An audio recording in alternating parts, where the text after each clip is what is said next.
Right, so this is topic 3 on the section for life and death, and the question we're focusing on now is about CAFOD. Now, this one's slightly different, okay, to some of the other topics because there's no sort of Jewish-specific charity that we have to focus on, right? So we couldn't be asked the question, explain how a Catholic explain how a Catholic and Jewish organisation helps people in need. We won't be asked that type of question. Instead, the Jewish view, we can bring it into our evaluation question.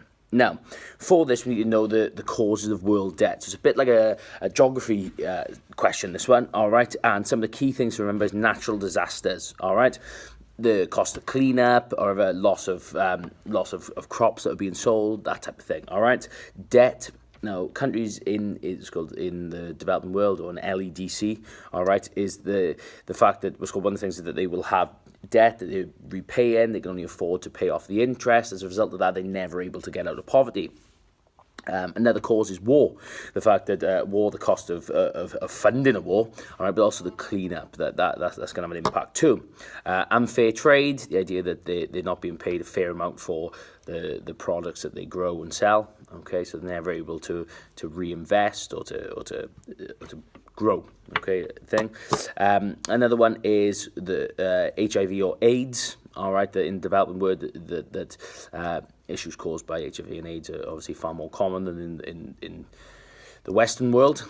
So this has an impact because it means that there's significant medical costs to the country, but also the fact that there's a potential workforce that is dying. Okay. The next one is a lack of education. Now, as a result of this, they can't get sort of your the best jobs, or can't break the cycle. So if your father was a farmer, all right, and you haven't got any education, it's very likely that you'll become a farmer as well. And the kind of challenges that your father has faced as a farmer, that you are going to face them too. It's a continual cycle that's never broken, what's called because of a lack of education.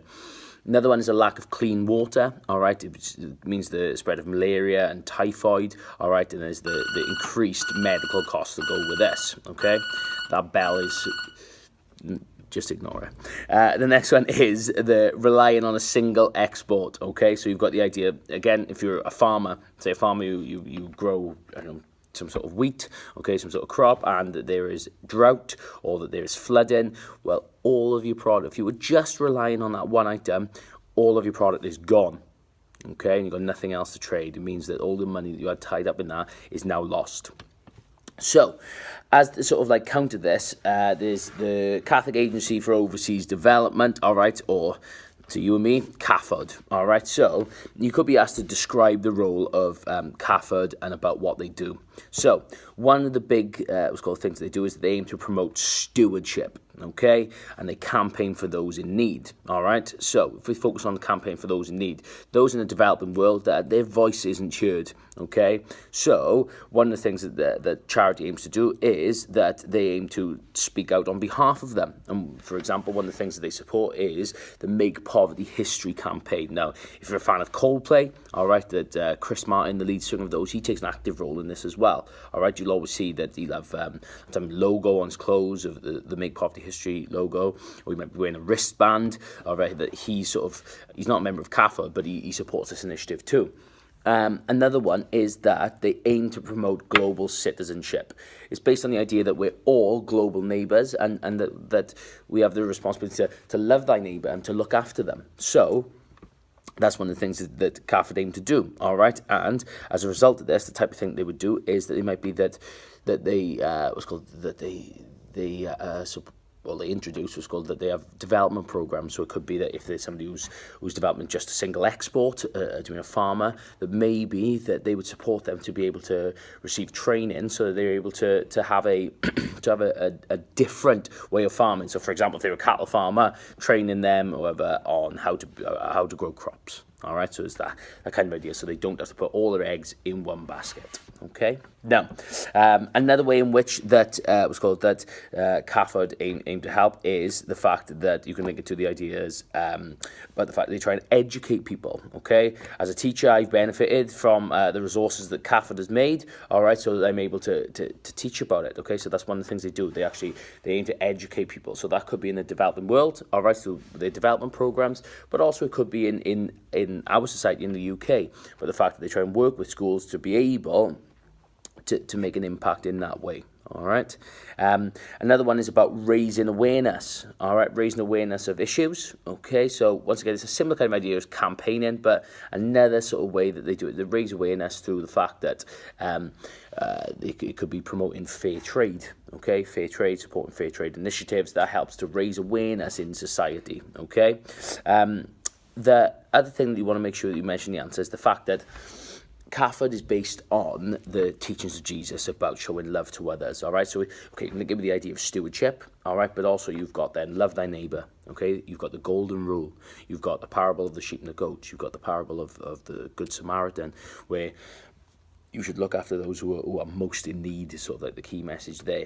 You've got you've got other teachings that you can use to support this, the fact we're all children of God, the fact that we've all been made in God's image and likeness, right? So we have a responsibility to look after one another.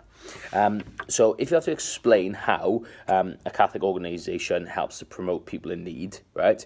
Very unlikely that question comes up, because obviously you wouldn't have the Jewish side with it, but if you then get an evaluation question that says about supporting a charitable organisation is the best way to help those in need, you can just repeat those answers on CAFOD. You can speak about the fact that, so I would say your points there really are the fact that it is a good way to help because of development programs, raising awareness, education. Those three in particular, I think, are really sort of strong answers you could use as the points in your paragraph. When it comes to the Catholic view against this, though, about the fact that it's not, maybe CAFOD isn't the best way to help those in need, it's to do with the fact that you can do stuff yourself, okay? Jesus didn't say, love thy neighbour through donating money to charity, okay? He speaks about the importance of doing things yourself as well, all right? Now, as a result of this, okay, that you can't just, it's called the ways in which you can help is by fulfilling your pastoral roles. So it could be that you become a volunteer. Now, you could become a volunteer in a soup kitchen, in a homeless shelter, or you could work with the SVP, okay, or the St. Vincent de Paul Society, all right, that is a parish-based charity that you could go and you could work with to carry out God's work. Another one, okay, is that is the fact that if we just rely on supporting others through the work of charity, then you're not really fulfilling Jesus' teachings. In fact, it could be argued that you're being a little bit hypocritical as well, all right? Now, what I would use to back this up is I would use the parable of the sheep and the goats, where it talks about specific ways that we can help people, all right? It speaks about you directly helping them as well. And therefore, I would make the argument that if you're not helping others, personally yourself, you're just relying on charities, then maybe you're not fulfilling Jesus' instructions. Now, when it comes to the Jewish view, all right, Jews was called that they would have a similar answer, was called as CAFOD, was called as Catholics and the work of CAFOD, right? So instead of it being CAFOD, all right, they support a charity called SEDEC, and the type of things that they do, all right, is they help those in need across the world, and you can link that to the idea about the fact that we're all children of God, all made in God's image. We're stewards of the world, so therefore we have a responsibility to look after all people, all right, and so Jews apply that to the reasons why they support SEDEC. Now, another reason, okay, is linked to those idea of Bal Tashit and Tikkun Olam, that they have a responsibility to care for one another, all right, to not damage the world and to fix anything that's wrong with it. Well, poverty and suffering, all right, particularly caused by things that are of natural cause, so whether it's natural disasters. Well, Jews have a responsibility to fix this, and one of the ways that they can do this is through supporting charities, okay, supporting charities that help in places that are not in their own country and not in their own local vicinity, that supporting charity helps them to make a difference, to be able to go and fix the world elsewhere. However, when it comes to there is the alternative with Jews as well, the fact that they feel they have a responsibility to help too, and you can't just rely on charity, okay? And as a result of that, you can link it to them fulfilling, in the same way that Catholics would, is by doing things themselves, okay? By doing things themselves. You know, that could be, again, voluntary work, etc., etc.